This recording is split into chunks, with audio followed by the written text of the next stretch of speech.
అందరికీ నమస్తే. అనిల్ కుమార్ నెల్లూరు వ్యక్తి. ఇతను నీటిపారుదల శాఖ మంత్రిగా కూడా ఆంధ్రప్రదేశ్ రాష్ట్రానికి మొదటి 2.5 సంవత్సరం చేయడం జరిగింది. ఈయన ఏంటంటే ఇరిగేషన్ మినిస్టర్గా ఏం చేశావయ్యా అనిల్ అంటే ఏ రోజు చెప్పలేడు కూడా. క్యూసెక్కి టీఎంసీకి తేడా తెలియదు ఎవరికి, మన అనిల్కి. ఈయన అనిల్ ఏం మాట్లాడుతున్నా అంటే అనిల్ కుమార్ గతంలో చంద్రబాబు నాయుడు గారు ఉద్దేశించి శాసనసభలో అనేక విధాలుగా పర్సెంటా 0.5% తొందర ఎందుకన్నా వెయిట్ 2021 డిసెంబర్ అన్నాడు. ఆ 2021 డిసెంబర్ కనబడకుండా పోయినాడు ఎవరు, ఈ అనిల్. మళ్ళీ అదేవిధంగా లోకేష్ గారిని ఉద్దేశించి ఒక అమ్మకి అబ్బకి పుట్టుంటే అని అనేక సందర్భాలు నోరు జారుకున్నాడు. అదేవిధంగా చంద్రబాబు నాయుడు గారిని ఉద్దేశించి అనేక సందర్భాల్లో ర్యాష్గా మాట్లాడాడు ఎవరు, ఈ అనిల్.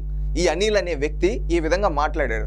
ఇతను ఏంటంటే మనిషి ఎత్తుగా ఉంటాడు కానీ బుద్ధి మాత్రం లేదనిపిస్తూ ఉంది. ఎందుకంటే ఈయన కొన్ని సందర్భాలు కొన్ని ర్యాష్గా మాట్లాడాడు. దాంట్లో ఒక వీడియో ఇది. ఈయనకి ఏం మాట్లాడాడు ఒకసారి విన్న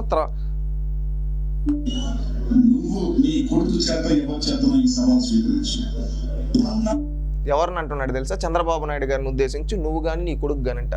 నీ స్థాయి ఏంటి అనిల్? నువ్వు చంద్రబాబు నాయుడు గారికి లోకేష్ గారికి ఛాలెంజ్ చేసి స్థాయా? పోలవరం ప్రాజెక్ట్ ఎందుకు కంప్లీట్ కాలేదంటే చెప్పలేనోడికి, టీఎంసీ క్యూసెక్కి డిఫరెన్స్ తెలియనోడివి, కనీసం నీ శాఖ పైన పట్టు లేనోడివి, కనీసం నెల్లూరుని అభివృద్ధి చేయలేని నువ్వు ఈరోజు మాట్లాడుతూ ఉన్నావు. సరే, నువ్వు ఛాలెంజ్ చేసేస్తా ఉన్నావు కదా, ఏంటో ఆ ఛాలెంజ్ ఒకసారి చూద్దాం. ఇప్పుడు ఈయన కట్టుబడి ఉంటాడా ఆ ఛాలెంజ్కి? స్వీకరించేద్దాం. మేము స్వీకరిస్తున్నాం అబ్బా ఆ ఛాలెంజ్. నువ్వేం చెప్పావు, నువ్వు కట్టుబడి ఉంటావో లేదో చూద్దాం.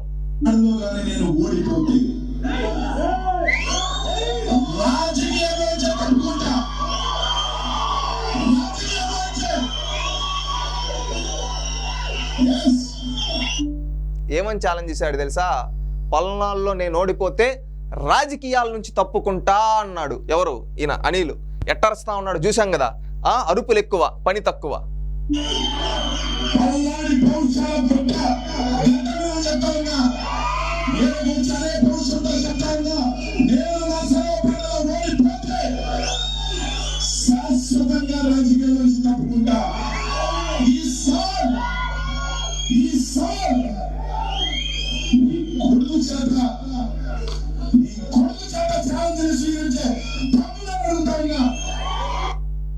అనిలు పెద్ద అరుపులు అరిచావు కదా నాన్న.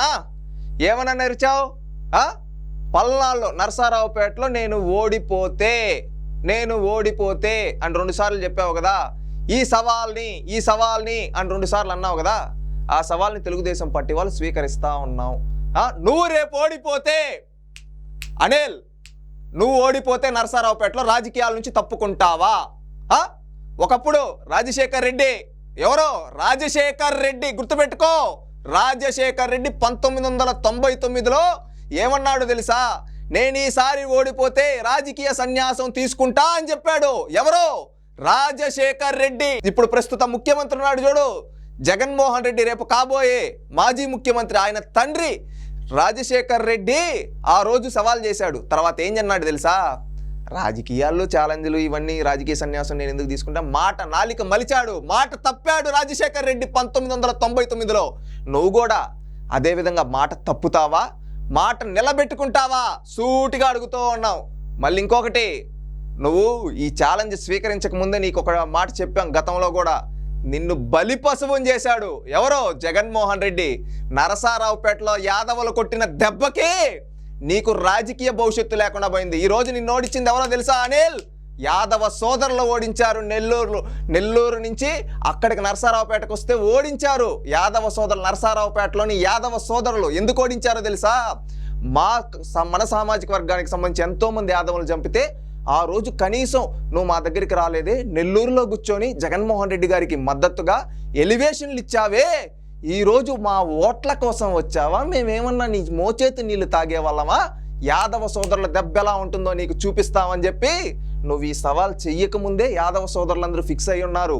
నీకు అదే మనిషి పెరిగే బుర్ర లేదన్నాం కదా, ఆ బుర్ర లేని దానివల్ల నువ్వు తెలుసుకోకుండా అప్పుడేదో అరుపులు అరిస్తే ఏదో ఎలివేషన్లు వస్తాయని అరిచినావు. ఈరోజు ఓడగొడతా ఉన్నారు. ఏంటి, నరసారావుపేటలో నిన్ను ఓడగొడతా ఉన్నారు. నెల్లూరులో నువ్వు ఆల్రెడీ ఓడిపోయింది. ఎప్పుడైతే నువ్వు ప్లేస్ మారావు అప్పుడే నెల్లూరులో నువ్వు ఓడిపోయినావు. ఇటు ఎమ్మెల్యేగా ఓడిపోయావు, ఇటు ఎంపీగా ఓడిపోయావు. ఎందుకంటే ఎమ్మెల్యేగా నేను పోటీ చేయలేదు అంటావేమో. నువ్వు పోటీ నుంచి తప్పుకున్నప్పుడే నీ ఓటమి నువ్వు అంగీకరించినట్టయ్యా. ఎంపీగా కూడా అత్యధిక యాదవ సామాజిక వర్గం ఉన్న నరసారావుపేటలో కూడా నిన్ను ఓడిస్తూ ఉన్నారు. అంటే కారణం ఏంటో తెలుసా? నువ్వు ఇన్ని రోజులు కులం కార్డు వాడు రాజకీయాలు చేసావు, ఇంకా దానికి చెక్ పడిపోయింది. నువ్వు ఈ ఛాలెంజ్ స్వీకరించమంటున్నావు. నువ్వు స్వీకరించబల్ల ఇంకా నీకు రాజకీయ భవిష్యత్తు లేదు. నువ్వు ఈ ఛాలెంజ్ని చూపించి నేను చేశాను తప్పుకుంటా అంటున్నావేమో. ప్రజలే నీకు రాజకీయ సమాధి కట్టారు. అనిల్, ఎక్కడైనా మంచి మనిషిగా మారు. ఆ బెట్టింగ్ లాపి. ఎందుకంటే నీ మంచి కోరే వ్యక్తులుగా చెప్తున్నావు. నువ్వు మాకు తప్పు చేసి ఉండొచ్చు, నువ్వు తప్పుడు పనులు చేసి ఉండొచ్చు, నువ్వు ఎన్నో నోరు జారి మాట్లాడొచ్చు, కానీ ప్రత్యర్థైనా బాగుండాలని కోరుకుంటాం. అందుకని ఆ ఉద్దేశంతో చెప్తాను, బెట్టింగ్ లాపి. ఆ పాడు బుద్ధే నిన్ను భూస్థాపితం చేయబోతా ఉంది. నువ్వు మంచి నాయకుడు పక్కన ఉంటే మంచి నాయకుడు ఏంటావు. ఒక చెడు నాయకుడు పక్కకి వెళ్ళి 10 ఏళ్ళగా అతనితో ఉన్నావు కాబట్టి నిన్ను నీ రాజకీయ భవిష్యత్తు లేకుండా చేశాడు. నిన్ను కూడా ఒక క్యారెక్టర్లెస్ ఫెలోగా జనాలు తీసి పాడేశారు. ఇకనైనా ఆ నోటి దోలు తగ్గించుకో, మంచి మనిషిగా ఆరోగ్యం బాగా చూసుకో, మంచిగా ఉండు. ఎందుకంటే రాజకీయాల నుంచి నువ్వు తప్పుకోని అవసరం లేదు. ప్రజలే నీకు సమాధి కట్టేశారు. ఇంకా నువ్వు రాజకీయాల్లో నువ్వు వచ్చి మాట్లాడిన చల్లని వ్యక్తివి, అది గుర్తుపెట్టుకో. ఇంకనైనా పనికిరాని పువ్వు అంటారు చూడు, ఆ లెక్క అయిపోయారు అనిల్ గారు. ఇకనైనా మారండి, మంచి మనిషిగా మారండి. ఇంకా రెస్ట్ తీసుకోండి. ప్రజలు ఎట్టో రాజకీయ సమాధి కట్టేశారు కాబట్టి మీ ఆరోగ్యం బాగా చూసుకోవాలని కోరుకుంటూ ఉన్నాం. ఇంకా అరుపులు తగ్గించుకోండి, ఎందుకంటే అరుపులు అరిస్తే ఆయాసం వస్తుంది, ఏమి రాదు. అదే నువ్వు పని చేస్తుంటే ఈ 2.5 ఏళ్ళు నువ్వు మంత్రిగా ఉన్నప్పుడు ఏదైనా ప్రాజెక్ట్ కంప్లీట్ చేసినా పలానా అనిల్ అప్పుడు ఉన్నాడబ్బా చేశాడబ్బా అని చెప్పుకో అంటారు. నువ్వు అవేవి చేయలేదు కాబట్టి ఇంకా ప్రజలు నీ గురించి మాట్లాడుకునేది కూడా నీకు సమాధి కట్టేశారు. ఎక్కడైనా ఆ అరుపులు, ఆ ఆయాసం తగ్గించుకొని మంచిగా ఉండండి. మీరు మా ప్రత్యర్థైనా మంచిగా ఉండాలని కోరుకుంటున్నాం. అది తెలుగుదేశం పార్టీ యొక్క గొప్పతనం. తెలుసుకోండి, ఇకనైనా మారండి.